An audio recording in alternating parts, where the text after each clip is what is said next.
মোৰ 2023 চনৰ নৱেম্বৰ 11 তাৰিখে এজনী মোৰ কন্যা সন্তান জন্ম হৈছিলে।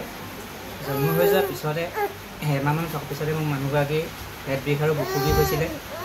হৈ যোৱাৰ কাৰণে মই জয়সাগৰ অসুবিধা চিকিৎসালয়ত ট্ৰিটমেণ্ট কৰাইছিলোঁ। আৰু ডক্টৰে মোক গেছৰ কাৰণে বিষ হৈছিলে বুলি কৈছিলে। হৈ যোৱাৰ পিছত এমাহমান ভাল পাইছিলে। ভাল পাইছে আকৌ বুকু বিষ হ'ল, পিঠি বিষ হ'ল। হৈ যোৱাৰ পুনৰ মই আকৌ জয়সাগৰলৈকে নিশাই ভৰ্তি কৰাই দিছিলোঁ। ভৰ্তি কৰাই আল্ট্ৰাচাউণ্ড কৰিবলৈ ক'লে। আল্ট্ৰাচাউণ্ড কৰি দিওঁতে তেখেতৰ গলব্লাডাৰ পাথৰ হৈছে বুলি ক'লে। সেয়ে মই আজি 2-3 মাহ ধৰি গলব্লাডাৰ পাথৰৰ কাৰণে চিকিৎসা কৰাই আছিলোঁ। চিকিৎসা কৰাই থাকোঁতে তেখেতক গলব্লাডাৰ পৰা অপাৰেশ্যন কৰাইলোঁ অলপ দিনৰ আগতে।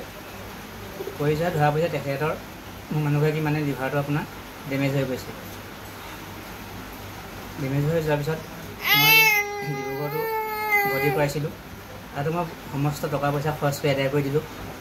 সেইবাবে এতিয়া মোৰ লিভাৰটোৰ কাৰণে ডিব্ৰুগড় ডক্টৰে গুৱাহাটীলৈ মোক অতি সোনকালে নিব কৈছে। তাত যাবৰ কাৰণে মই মই জোৰোলা হৈ পৰিছোঁ। সকলো টকা পইচা শেষ হৈ গ'ল। এতিয়া মই ৰাইজলৈ এটাই আবেদন যে মোক সকলোৱে সহায় সহযোগিতা কৰি মোৰ মানুহগৰাকীক ভাল কৰি দিয়ে।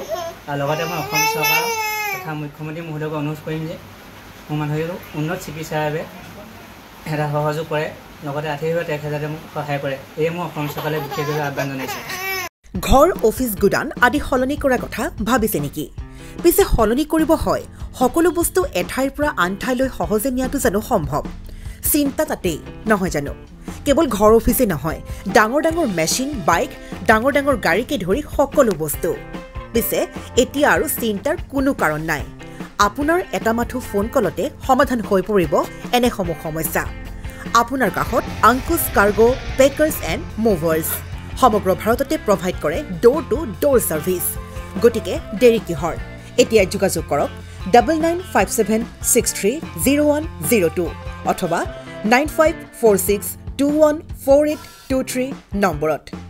লগতে ঠিকনা ফটাহিল আমবাৰী নিয়েৰ অনাথ আশ্ৰম, আমবাৰী থানা, গুৱাহাটী।